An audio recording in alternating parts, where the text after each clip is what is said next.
Hello everyone, welcome to logical education. I am Raksha Raghuvanshi और यहाँ पर हम समझेंगे कि सभी बैंक, ऑलमोस्ट सभी बैंक ऐसा क्यों चाहते हैं कि जो आरबीआई इंस्पेक्शन रिपोर्ट जो जारी करता है उसको कॉन्फिडेंशियल रखा जाए। ये मैटर अभी सुप्रीम कोर्ट में फिर से उठाया गया है, तो इसके बारे में डिस्कस करते हैं क्या है ये मैटर पूरा। तो चलिए स्टार्ट करते हैं।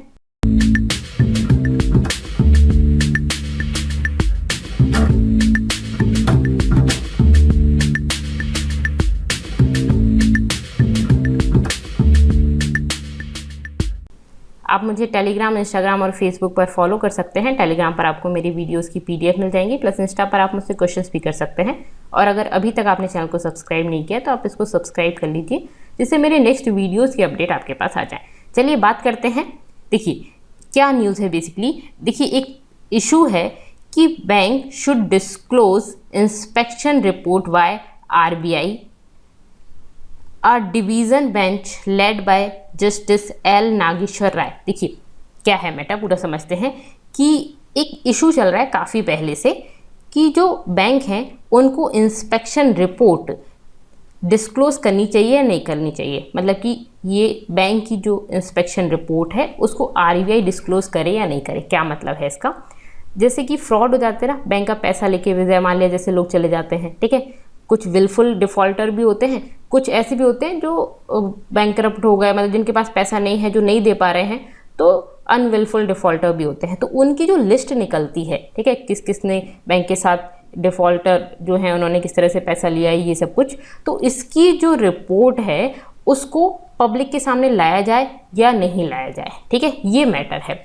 ओके, तो अभी इस पर क्या बात हुई है? तो एक डिवीज़न बैंक है जिसकी जो हेड है वो है जस्टिस एल नागेश्वर राव, ठीक है। ओके, ठीक है। तो इस डिवीज़न बेंच ने क्या किया है, सुप्रीम कोर्ट की डिवीज़न बेंच ने ट्यूसडे को ये जो रिट पिटिशंस थी जो बैंक ने दी थी उनको फिर से सुनने के लिए, बेसिकली कि ये इस पर सोचेंगे, सुनेंगे, तो इसके लिए इन्होंने अग्री हो गए हैं ये, ठीक है। अब ये क्या है? Writ petitions had been filed by different banks. बहुत सारे बैंक्स ने रिट पिटिशन फिल की थी, challenging the right to information notice issued by RBI. देखिए जो राइट टू इन्फॉर्मेशन है, ये नोटिस जो आरबीआई बेसिकली इशू करता है, मतलब कि जो लोगों की जो इन्फॉर्मेशन है उसको पब्लिक ना किया जाए, उसको प्राइवेट ही रखा जाए, ऐसा बैंक चाहते हैं। तो इस तरह की इन्होंने रिट पिटिशन दी थी जिस पर सुप्रीम कोर्ट ने वापस से सुनने के लिए मना, मतलब मुंह मान गए हैं। इससे पहले इन्होंने मना कर दिया था हमेशा, ठीक है। तो इसको समझते हैं पूरा मैटर क्या है। ओके, 2015 में क्या हुआ? Supreme Court had come down on RBI for trying to keep the inspection reports and defaulters list confidential, ठीक है। सुप्रीम कोर्ट जो आरबीआई है ना, वो क्या करता है कि जो इंस्पेक्शन रिपोर्ट है और जो डिफॉल्टर्स की लिस्ट है उसको कॉन्फिडेंशियल रखता था। तो इस पर सुप्रीम कोर्ट ने बोला कि नहीं, आप इसको डिस्क्लोज कर दो, paving the way for public disclosure of such reports of the RBI. तो जो आरबीआई जो इस तरह की रिपोर्ट्स देता है, जो इंस्पेक्शन रिपोर्ट होता है, जो बैंक का इंस्पेक्शन करता है, देखता है कि कौन कौन से डिफ़ॉल्टर्स हैं, क्या क्या इसमें घपले वगैरह हुए हैं, ये सब चीज़ जो लिस्ट है ना उसको आप पब्लिक करो, ऐसा बोला किसने? सुप्रीम कोर्ट ने, ठीक है। ओके, कि ये जो आरबीआई है इसको कॉन्फिडेंशियल ना रखे, इसको क्या करे, इसको डिस्क्लोज करे लोगों के सामने, ठीक है। सुप्रीम कोर्ट ने क्या क्या बोला? तो RBI has no legal duty to maximise the benefits of any public sector और प्राइवेट सेक्टर बैंक। आरबीआई की कोई ऐसी ड्यूटी नहीं है, नो लीगल ड्यूटी, कोई ऐसी लीगल ड्यूटी नहीं है कि वो पब्लिक सेक्टर बैंक्स और प्राइवेट सेक्टर बैंक्स, दोनों ही टाइप के बैंक्स के बेनिफिट को मैक्सिमाइज करें, ऐसी आरबीआई की ड्यूटी नहीं बनती है, ठीक है। तो इस वजह से कि इन बैंक और आरबीआई के बीच में कोई रिलेशन नहीं है ट्रस्ट का, ठीक है। लेकिन आरबीआई का लोगों के साथ एक रिलेशन है, लोगों के लिए उसकी ड्यूटी बनती है कि क्या ड्यूटी बनती है कि वो पब्लिक के इंटरेस्ट का ध्यान दे, ठीक है, by revealing these details under RTI, right to information act के अंडर जो आरबीआई है वो इस तरह की डिटेल्स है ना उनको रिवील करे, लोगों के सामने आए, रखे, ऐसा सुप्रीम कोर्ट ने बोला। क्या मतलब? मतलब कि हमने किसी बैंक में पैसे जमा किए हैं और कोई एक बड़ा सा बिजनेसमैन जैसे विजय माल्या टाइप जो लोग हैं वो हमारा पैसा लेके भाग गए, ठीक है, और बहुत सारे डिफॉल्टर हो सकते हैं, एक ही तो है नहीं, तो बैंक के साथ ऐसा करके वो लोग भाग गए, अब हमारा जो पैसा है वो चला गया। तो बेसिकली ये चाहते हैं कि ये जो डिफ़ॉल्टर वगैरह है ना, किस तरह से इन्होंने किया, ये सब चीज़ें ये लोगों के सामने आए। तो ये आरबीआई की ड्यूटी बनती है कि वो लोगों को ये बात बताए, क्योंकि उनका पैसा जा रहा है वहाँ पे, ठीक है। तो पब्लिक इंटरेस्ट का ध्यान रखें और ये जो राइट टू इन्फॉर्मेशन एक्ट है उसके अंदर इन डिटेल्स को रिवील करें। और साथ साथ इन्होंने बोला कि आरबीआई की बैंक के साथ कोई ड्यूटी नहीं बनती है, पब्लिक सेक्टर बैंक या प्राइवेट सेक्टर बैंक, किसी भी तरह के बैंक के साथ कोई ड्यूटी नहीं बनती कि वो उसके बेनिफिट का ध्यान रखे। बैंक का जो हो रहा है वो बैंक देखें, आरबीआई की ड्यूटी नहीं बनती है, ठीक है। ऐसा सुप्रीम कोर्ट ने बोला। सुप्रीम कोर्ट के ऐसा बोलने के बाद जो आरबीआई था उसने क्या किया, इस टाइप की रिपोर्ट्स को पब्लिक कर दिया, ठीक है, सुप्रीम कोर्ट के ऑर्डर के बाद। ऑब्वियसली उसको तो करना ही था। तो supreme Court had wanted full disclosure, supreme court चाहता था कि पूरा का पूरा डिस्क्लोजर हो कि किस तरह से कैसा क्या क्या किया गया। तो इंस्पेक्शन रिपोर्ट जो भी है ना पूरी की पूरी डिस्क्लोज हो वो, ठीक है। लेकिन क्या हुआ, बैंक नहीं चाहते थे और एट लास्ट सुप्रीम कोर्ट जो था वो अग्री हो गया। Only some portion on bad loans and borrowers would be made public, मतलब कि ऐसा नहीं कि पूरी इंस्पेक्शन रिपोर्ट को पब्लिक करो। फिर सुप्रीम कोर्ट ने अग्री कर दिया इन सबके बोलने के बाद कि ठीक है, आप कुछ पोर्शन जो इंस्पेक्शन रिपोर्ट है उसका कुछ पोर्शन और जो बैड लोन्स क्या बेसिकली होते हैं जिनमें घाटा हो रहा है, ठीक है। तो जो बैंक को घाटा हो रहा है, बैड लोन्स जो हैं, किसी ने बैड लोन मतलब जिसने लिया लेकिन वो आ ही नहीं रहा है, वापस नहीं आ रहा, तो that is bad loans. Bad loans और जो बोरोअर हैं उनकी लिस्ट को पब्लिक करें, ठीक है, सारा का सारा नहीं, लेकिन बैड लोन्स को और के कुछ पोर्शन को और जो बोरोअर्स हैं, जो डिफॉल्टर्स हैं, उनकी लिस्ट को आप पब्लिक करो, ठीक है। Bank have been refusing the disclose inspection report and defaulter list. तो जो बैंक है ना वो इस बात को रिफ्यूज़ कर रहे हैं कि भाई आप जो इंस्पेक्शन रिपोर्ट है ना उसको डिस्क्लोज मत करो, डिफॉल्टर्स की लिस्ट को डिस्क्लोज मत करो, इसमें इनका घाटा है। कैसे घाटा है वो बताते हैं, ठीक है। तो बेसिकली क्यों चाह रहे हैं, ये आर्ग्यूमेंट क्यों दे रहे हैं बैंक, तो क्या घाटा है इनका, तो as banks are involve in dealing money, ठीक है। तो बैंक क्या करते हैं, बैंक में हम जाके पैसे जमा करते हैं, ठीक है, उससे वो किसी को लोन देते हैं, तो इस तरह से बैंक चलते हैं। दे फियर एनी एडवर्स रिमार्क का उनको डर है, स्पेशली फ्रॉम रेगुलेटर जो आरबीआई है उससे, will affect their performance and keep customers away. Like अगर मैं किसी बैंक में पैसे जमा कर रही हूँ, मुझे पता है कि यार इसका पैसा तो लेके भाग गया, ठीक है, ये तो घाटे में चल रहा है, तो यहाँ पे क्या करूँगी मैं उस बैंक में जाके पैसे जमा करना बंद कर दूंगी या मैं उस बैंक से दूर रहूँगी, ठीक है। तो बेसिकली क्या है कि बैंक की जो इमेज है वो गिरेगी और उसकी वजह से जो कस्टमर्स हैं वो उससे दूर रहेंगे, ठीक है।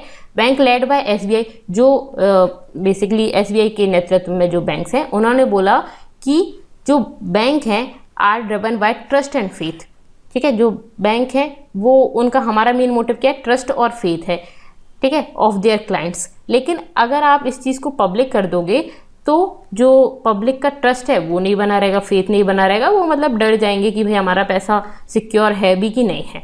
तो हमारा जो बैंक है वो ट्रस्ट और फेथ पर निर्भर है और इस वजह से हमें इनका ट्रस्ट चाहिए, क्लाइंट्स जो है उनका ट्रस्ट चाहिए, that should not be made public. उसको आप पब्लिक नहीं कर सकते, नहीं तो फिर इनका ट्रस्ट वगैरह भी खत्म हो जाएगा। तो बेसिकली क्या आप उसकी लिस्ट को जो पब्लिक करोगे डिफॉल्टर्स वगैरह की लिस्ट को, तो वो ठीक नहीं है, वो ट्रस्ट और फेथ का मैटर है, तो आप उसको पब्लिक मत करो, ठीक है।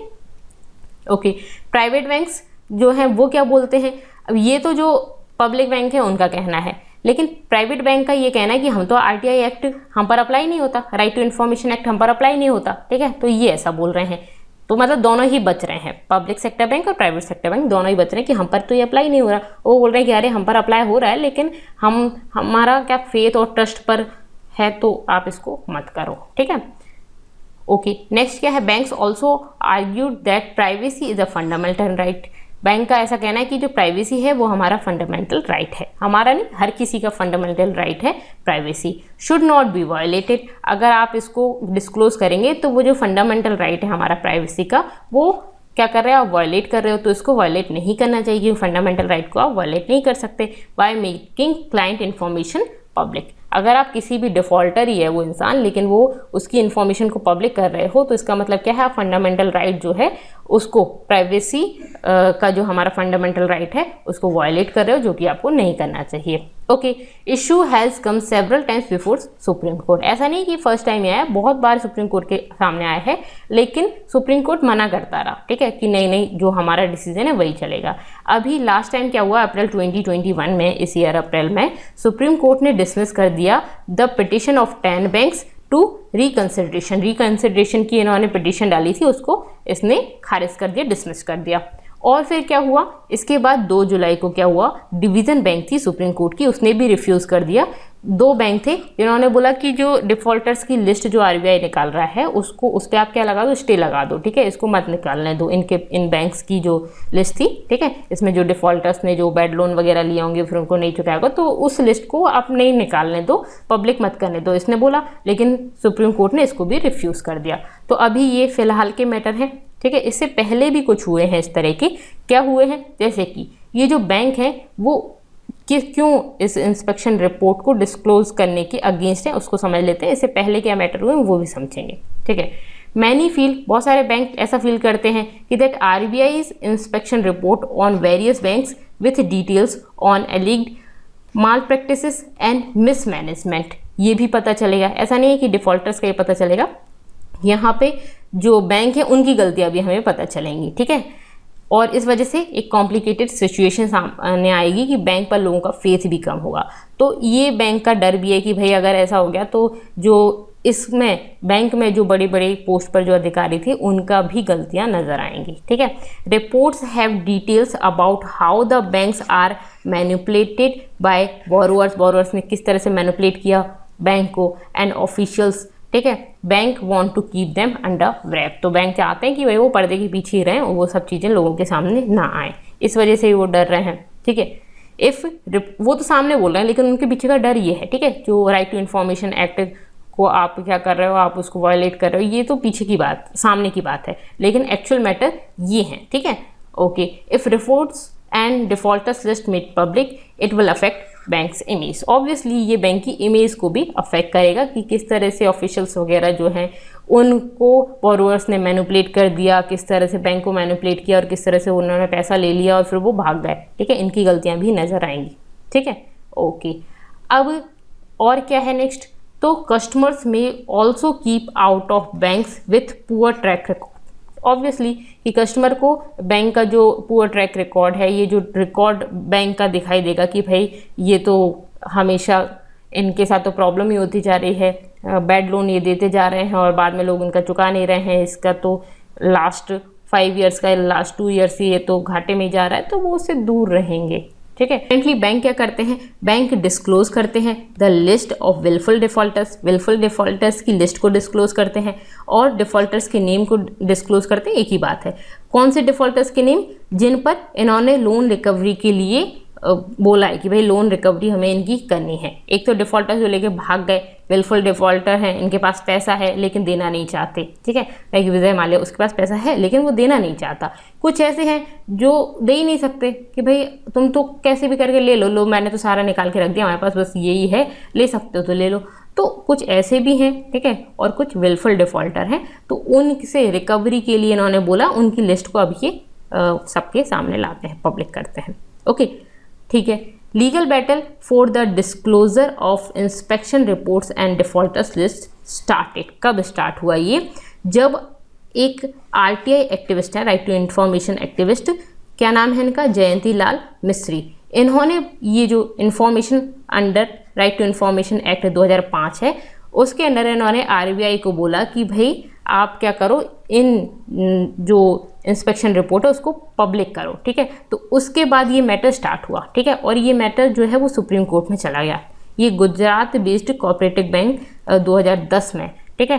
तो इस पर इन्होंने बोला था राइट टू इन्फॉर्मेशन एक्ट 2005 है ना, उसके अंडर हमारा ये राइट है कि हमें ये बात पता चले, हमारे सामने पब्लिक हो कि भाई ये बैंक कर क्या रहा है, ठीक है। तो इस बैंक के अगेंस्ट किया था इन्होंने, ठीक है, इन एक्टिविस्ट ने, और ये मैटर जो था वो ये जो आपका आरबीआई है उसने पब्लिक नहीं की, बहुत लंबा टाइम लगाया ये सब कुछ, तो उसके बाद ये सुप्रीम कोर्ट में चला गया और सुप्रीम कोर्ट ने फिर उस पर ये डिसीजन सुनाया था, ठीक है।